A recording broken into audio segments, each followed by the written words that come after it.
Staff selection commission junior engineer examination. ये एक ऐसा एग्जामिनेशन है जो काफ़ी डिमांडेड रहता है।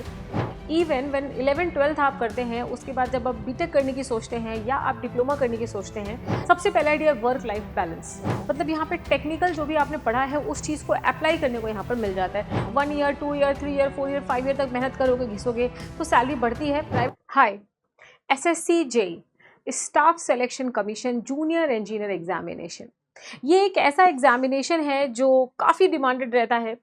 स्टूडेंट्स जो कि डिप्लोमा और डिग्री करते हैं from civil, electrical, mechanical department, even when 11-12 आप करते हैं, उसके बाद जब आप बीटेक करने की सोचते हैं या आप डिप्लोमा करने की सोचते हैं, तो हमेशा एक करियर अपॉर्चुनिटी देखते हैं कि भाई डिप्लोमा के बाद टॉप करियर अपॉर्चुनिटी क्या है, उसमें क्या क्या फ़ायदे आपको मिल सकते हैं।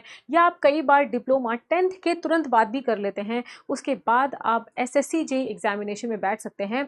तो ये सबसे ज़्यादा हाईली डिमांड में रहने वाला एग्जामिनेशन है जहां पर आप बनते हैं जूनियर इंजीनियर। और यहाँ पर क्या ऐसी खास बात है इस एग्ज़ाम में, क्या ऐसी खास चीज़ें हैं जो यहाँ पर ये आपको ऑफ़र करता है, जो आपके लिए इतना एल्यूरिंग रहता है आफ्टर 12th या आफ्टर 10th डिप्लोमा के बाद, ताकि आप इस एग्ज़ाम की प्रिपरेशन करते हैं। तो यार देखो, ये काफ़ी कन्फ्यूजन रहता है। जब आप डिप्लोमा के लिए जा भी रहे होते हैं तो मन में ये होता है कि हाँ यार, जब डिप्लोमा हो जाएगा तो मैं फिर SSC की तैयारी कर लूँगा, फिर मैं जूनियर इंजीनियर बन जाऊँगा।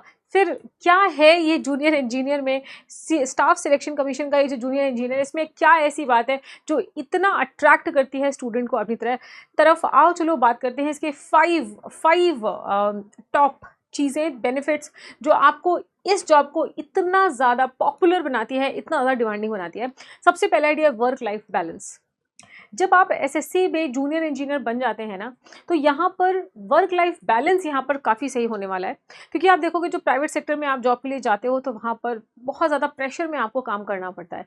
यहाँ पर क्या है कि आपको वर्क और आपकी जो लाइफ है काफ़ी बैलेंस तरीके से चलती है। तो एक बार प्रिपरेशन ज़रूर करनी पड़ती है, 1 ईयर की प्रिपरेशन करनी पड़ती है, 2 ईयर की प्रिपरेशन करनी पड़ती है, उसके बाद जब आपको ये डिपार्टमेंट मिलता है। लेकिन उसके आगे की जो आपका 30-40 ईयर्स की जो जॉब की लाइफ होती है ना, वो काफ़ी ज़्यादा सुधर जाती है, काफ़ी ज़्यादा बैलेंस्ड हो जाती है।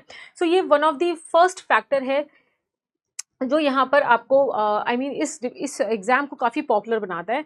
उसके अलावा अगर मैं बोलूँ तो तीसरा और इम्पॉर्टेंट है, वो है डियर कि आपका यहाँ पर stable promotion and career growth है। समझ रहे हो, जॉब की सिक्योरिटी है, जॉब सिक्योरिटी है।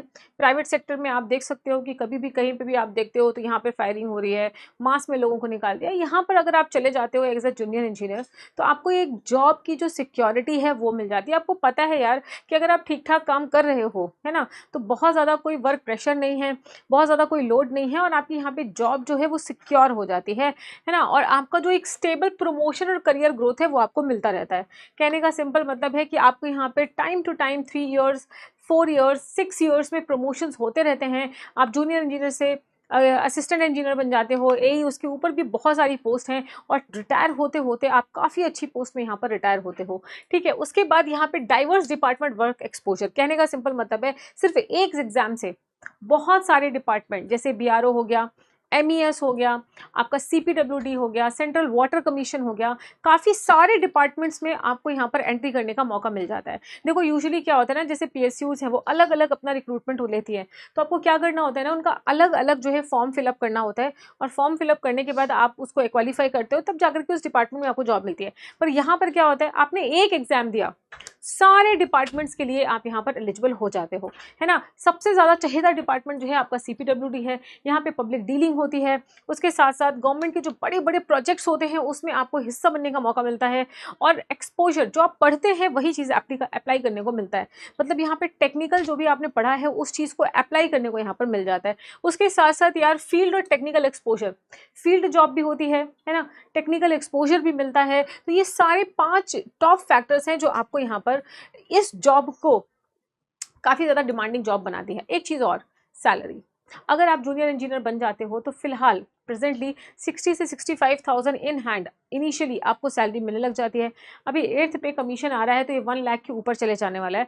इनिशियली मैं आपको बता रही हूँ, तो कहने का मतलब एक बहुत ही एल्योरिंग सैलरी, क्योंकि क्या होता है ना, देखो अगर प्राइवेट सेक्टर आप जाओगे तो इनिशियली आपको 15 to 20 के ही सैलरी मिलने वाली है, समझ रहे हो। अब 1 year 2 year 3 year 4 year 5 year तक मेहनत करोगे, घिसोगे तो सैलरी बढ़ती है। प्राइवेट में भी आपकी अपॉर्चुनिटीज होती है, पर यहाँ पर क्या है, 1 ईयर की प्रिपरेशन करिए, जॉब लीजिए, डायरेक्टली आप 65,000 यहाँ पर अपने लिए क्लेम कर सकते हो। और दूसरी इंपॉर्टेंट बात, एक सोशल रेस्पेक्ट है ना। ये जूनियर इंजीनियर के जो डिपार्टमेंट्स हैं, इनमें जब आप जॉब करते हो ना, तो एक समाज में आपका जो एक सोशल रेस्पेक्ट है वो बिल्टअप हो जाता है। लोगों का नज़रिया जो है आपको देखने के प्रति जो है वो बदल जाता है। तो ये कुछ चीज़ें हैं। अच्छा, मैं एक चीज़ आपको बता दूं, 10th के बाद आप डायरेक्ट डिप्लोमा करिए। 10th के बाद कुछ लोग 12th करते हैं फिर डिप्लोमा करते हैं, ना ना, 10th के बाद आप डिप्लोमा करिए, दैट इज इक्वल टू 12 और सीधा इसको फॉर्म भरिए। तो क्या है ना, अगर आप 10th यूजुअली 16 ईयर की एज में होता है, और डिप्लोमा अगर आप करेंगे तो 19 से 20 ईयर की एज में डिप्लोमा होगा। 1 साल तैयारी करिए या डिप्लोमा के साथ तैयारी करिए, महज 20 से 21 की एज में आप जूनियर इंजीनियर सरकारी बन सकते हैं, और इससे जल्दी आप कहीं पर भी नहीं बन सकते। अगर आप डिग्री भी करते हो तो 18 साल के आप होगे 12th, उसके बाद 4 साल का डिग्री होगा, 19 20 21 22 साल में आप डिग्री करोगे, उसके बाद 1 साल 2 साल प्रिपरेशन, कहीं 23 24 साल में जाकर के आप एक सरकारी इंजीनियर बनते हो। पर यहाँ पर महज अगर आपने मेहनत करी 21 ईयर्स के अंदर, 21 ईयर के जब आप होंगे तो आप यहाँ पर एक सरकारी इंजीनियर बन सकते हैं, सरकारी जॉब ले सकते हैं, और सोशल रेस्पेक्ट आपकी यहाँ बढ़ सकती है। एंड इसके साथ साथ जब आप जॉब में चले जाओ, उसके साथ आप हायर एजुकेशन की भी तैयारी कर सकते हो। जॉब के साथ चले जाइए तो आप और बड़ी जॉब्स की तैयारी कर सकते हो। तो क्या एक मेंटल पीस बन जाएगा।